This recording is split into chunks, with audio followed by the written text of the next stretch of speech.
થરાદના પીલુડા ગામે રાધનપુર ધારાસભ્ય અને ઠાકોર સેના અધ્યક્ષ અલ્પેશ ઠાકોર તેમજ વાવ ધારાસભ્ય ગેનીબેન ઠાકોરનું સાકરતુલા યોજવામાં આવી હતી।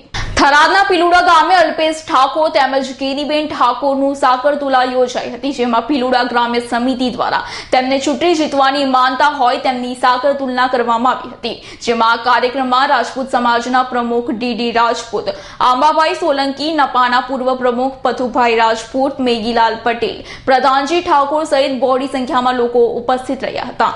આ કાર્યક્રમ દરમિયાન પીલુડા ગામમાં સ્થાનિક દબાણ મુદ્દે અલ્પેશ ઠાકોરે જણાવ્યું હતું કે ગરીબ લોકોને હેરાન પરેશાન કરવામાં આવશે તે સહન કરી લેવામાં આવશે નહીં, અને વધુમાં તેઓએ જણાવ્યું હતું કે આવનારી 20 તારીખથી બહુચરાજીથી એક નવું આંદોલન શરૂ કરી રહ્યા છે, જેમાં બેરોજગાર 11 લાખ યુવાનોને રોજગારી અપાવીને રહીશું। ત્યારબાદ અમારું આંદોલન પૂર્ણ કરીશું, તેમજ બુટલેગરોની ખેર નથી, હવે કોઈ જનતા રેડ નહીં પણ જનતા જણાવશે ક્યાં વેચાય છે દારૂ, એનું લિસ્ટ મૂકો તો હવે અલ્પેશ ઠાકોર ફરિયાદી, હવેથી નહીં થાય જનતા હેરાન તેવું તેઓએ કહ્યું હતું। થરાદ તાલુકાના પીલુડા ગામમાં અમારી સાકરતુલા રાખવામાં આવેલી। રાધનપુરના ધારાસભ્ય તરીકે જીતુની કામના સાથે જ્યારે સમગ્ર ગામ દ્વારા જે સાકરતુલા રાખવામાં આવેલી, આ બતાવે છે કે તમામ લોકોનો કેટલી શ્રદ્ધા છે ને કેટલી લાગણી છે, અને જે લાગણી ને શ્રદ્ધા છે એ કાયમ રાખવાનું કામ અમારું છે। આ ગામની અંદર ખોટા દબાણો લાવી અને ગરીબ લોકોને હેરાન કરવાનું જે ચાલી રહ્યું છે, જો આવું થશે તો 100% હું દબાણ જ્યારે પણ આવા ખોટી રીતે હેરાન કરવાનો પ્રયત્ન થશે તો અમે જાતે અહીં આવીશું, અમારી આખી ટીમ જાતે અહીં આવશે, અને જે કોઈ આ લોકોના પડતર પ્રશ્નો છે એની જે કંઈ માગણીઓ છે એ માગણીઓને પૂરું કરવાનું કામ સરકારનું છે। હાઈકોર્ટના રૂલિંગ છે, હાઈકોર્ટના રૂલિંગને તોડી અને આવા ખોટા પ્રકારના દબાણો લાવવાનો કોઈ મતલબ નથી। 25 વર્ષ પહેલા પણ જે દબાણો આવેલા એ વખતે પણ આ દબાણો નહોતા, એ વખતે પણ કાયદેસર હતા।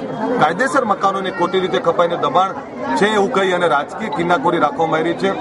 આની સામે અમે 100% અવાજ ઉઠાવીશું, પરંતુ જે રીતે ગામના તમામ લોકોએ લાગણીને પ્રેમ આપ્યો છે, 18 આલમ તમામ સમાજો ઉપસ્થિત છે, તમામ લોકોના ઋણી છે અને આભારી છીએ, અને આ ઋણ અદા કરવાનો જ્યારે પણ જે કોઈ મોકો મળશે એ હંમેશા એને ઋણ અદા કરવાનો અમે પ્રયત્ન કરીશું। વાત કરી વ્યસન મુક્તિ માટેની, અલ્પેશભાઈ 4-5 વર્ષ પહેલા અમે રામભાઈ અહીંયા ચામુંડા માતાના મંદિરમાં ગામની મીટિંગ કરી વ્યસન મુક્તિ માટે।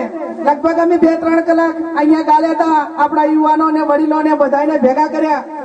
ખાસું બધું ગામની અંદર પકડ પણ આવી હતી, પીલુડાની અંદર સારામાં સારી માગીલાલભાઈ કે આ ગામની અંદર વ્યસન દૂર થાય।